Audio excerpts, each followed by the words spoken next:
যে দেশে 17 বছর পড়ালেখা করার পর পড়ালেখার পাঠ চুকিয়ে চাকরির আবেদন করতে গিয়ে বেকার যুবককে শুনতে হয় অভিজ্ঞতা ছাড়া চাকরি দেওয়া হয় না, তখন প্রশ্ন জাগে 17 বছর পড়ালেখা না করে কোনো ওয়ার্কশপে কাজ শিখলেই তো হবে।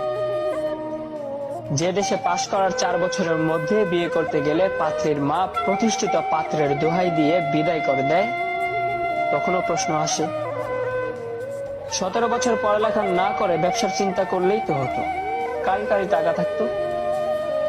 এ দেশে সার্টিফিকেট আর 2 টাকা পুরনো নোটের মধ্যে আদৌ কি কোনো পার্থক্য থাকছে? 17 বছর পড়ালেখা করার পর 12,000 টাকার বেতনে সকাল 9টা থেকে রাত 9টা পর্যন্ত ডিউটি করার অফার আসে। তাহলে নামের আগে গ্রাজুয়েট, ইঞ্জিনিয়ার এসবের কি দরকার? সিএনজি চালিয়েও তো 15,000-এর চেয়ে বেশি ইনকাম করা যায়।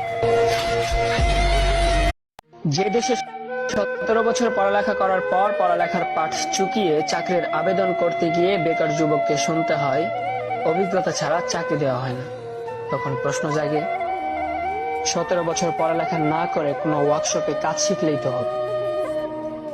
যে দেশে পাশ করার 4 বছরের মধ্যে বিয়ে করতে গেলে পাত্রীর মা প্রতিষ্ঠিত পাত্রের দোহাই দিয়ে বিদায় করে দেয়, তখনও প্রশ্ন আসে 17 বছর পড়ালেখা না করে ব্যবসার চিন্তা করলেই তো হতো, কারি টাকা থাকতো।